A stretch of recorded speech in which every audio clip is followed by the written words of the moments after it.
श्वास भरते हुए गर्दन, श्वास छोड़ते हुए गर्दन को बाएं तरफ झुकाएं और विपरीत दिशा में आए खिंचाव को महसूस करें।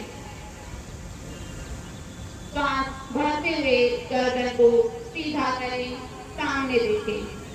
तीसरा अभ्यास करेंगे, गर्दन को दाएं बाएं घुमाना। सांस छोड़ते हुए अपनी गर्दन को दाएं तरफ घुमाएं और दाएं तरफ देखें। सांस छोड़ते हुए बाएं तरफ देखें।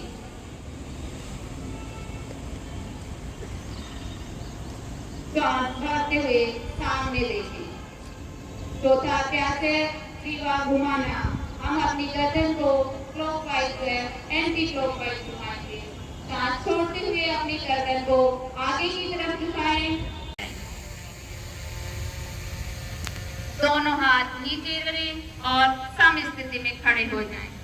अगला अभ्यास करेंगे घुटना का आसन। हमारे घुटने व कूल्हे के जोड़ को मजबूत करता है। श्वास भरते हुए धीरे धीरे सीधे हो जाएं। इस आसन का एक बार और अभ्यास करेंगे। श्वास छोड़ते हुए अपने घुटनों को मोड़कर शरीर से आधा बैठने की कोशिश। इंटरलॉक करें।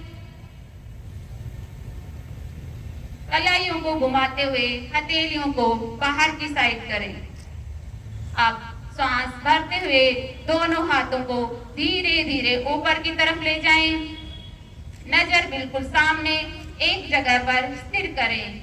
जब आपके शरीर का स्थिरता बन जाए तब आप अपनी एड़ियों को जमीन से उठाएं और पंजों के बल खड़े हो जाएं। यह आसन बच्चों में लंबाई बढ़ाने का सबसे अच्छा आसन है। इस आसन से हमारे शरीर में बिल्कुल नीचे की तरफ। अगर आपसे यह अभ्यास नहीं होता है तो आप अपनी एड़ियों, दाएं एड़ी को बाएं पंजे के पास रखें। पैर को अपने दाएं एड़ी को बाएं पंजे के पास रखें और स्थिरता बनाए रखें। दोनों हाथों को बगल से उठाते हुए सांस भरते हुए हथेलियां आसमान की तरफ सीधा रखें। दोनों हाथों को बगल से उठाएं, हथेलियां आसमान की तरफ। दोनों हाथों को नमस्कार की मुद्रा में जोड़ें। दाएं पैर के पंजे को अंदर करें और बाएं पंजे को बाहर निकालें।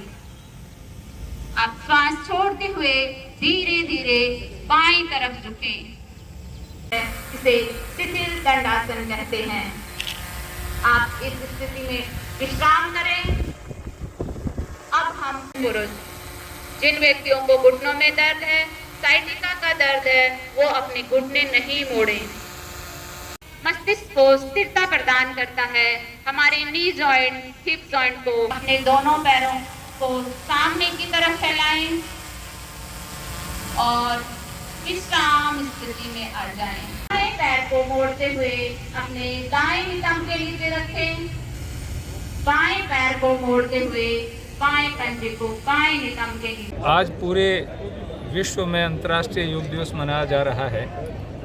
ये 11वां अंतर्राष्ट्रीय योग दिवस है। पिछली बार 170 से अधिक देशों में योग का कार्यक्रम हुआ था। आज के भी आंकड़े आ जाएंगे, ये संख्या बढ़ेगी।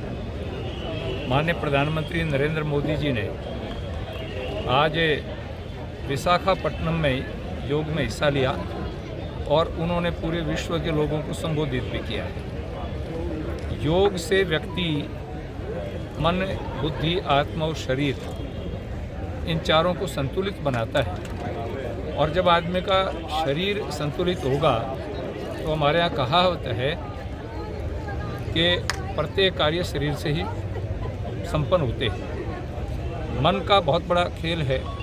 आदमी का मन अगर सात्विक है तो आदमी कोई अपराध नहीं करता। तो योग न केवल फिजिकल एक्सरसाइज है, बल्कि योग से आदमी, अगर मन उसका ठीक होगा, बुद्धि पवित्र होगी, आत्मा बलवान होगा, तो समाज से अपराध भी मिटेंगे। खासतौर से युवाओं को योग जरूर करना चाहिए और प्रत्येक आदमी योग करेगा तो बीमारियों से दूर होगा।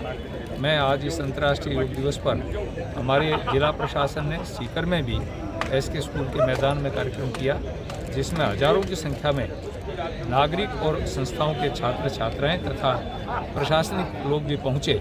मैं इन सब को बहुत बहुत बधाई देता हूं और आशा करूंगा योग को अपने जीवन में नियमित लाने की कोशिश करेंगे। योग एक जीवन है और योग जो जिएगा वो सुखी रहेगा, यही मेरा निवेदन है। धन्यवाद। हमने 11वां अंतर्राष्ट्रीय योग दिवस मनाया है और सीकर जिले में भी उसको उल्लासपूर्वक तरीके से मनाया गया है और हमारे माननीय मुख्यमंत्री महोदय ने जो हमको सुझाव दिए थे उस आधार पर हमने अपने समस्त जो भी हमारे टूरिस्ट प्लेसेस हैं वहाँ पर भी हमने इसको किया है और मास स्केल पर किया है। पूरे सीकर जिले में जगह जगह पर हमने योग दिवस को मनाया है और मैं समझता हूँ कि ये हमारी पुरानी परंपरा रही है योग की। भारत भूमि से ही योग निकला है और हमारे योगेश्वर कृष्ण जी जो भगवान हैं उन्होंने भी गीता में भी इसका उपदेश किया है। तो चित्त निवृत्ति के लिए योग बहुत आवश्यक है और इसकी ही परंपरा में हम चल रहे हैं और अब ये पूर्ण रूप से अंतर्राष्ट्रीय स्तर पर हो गया है। जैसे कि माननीय प्रधानमंत्री जी ने कहा अभी कि देश की सीमाओं से परे हो गया है, रिलीजन की सीमाओं से परे हो गया है, सब चीज़ों से परे हो गया है। ये एक सार्वभौमिक हो गया है, जो ग्लोबल विलेज हो गया है हमारा। तो योग सबके लिए, सबके स्वास्थ्य के लिए, मानसिक स्वास्थ्य के लिए है। तो हम सभी इसको पालन कर रहे हैं और हम इसको बहुत अच्छे से मनाया है और मैं अपेक्षा करता हूँ कि हमारे जो भी लोग हैं इसको रेगुलर बेसिस पर लगातार योग रोज़ करेंगे और स्वस्थ रहेंगे।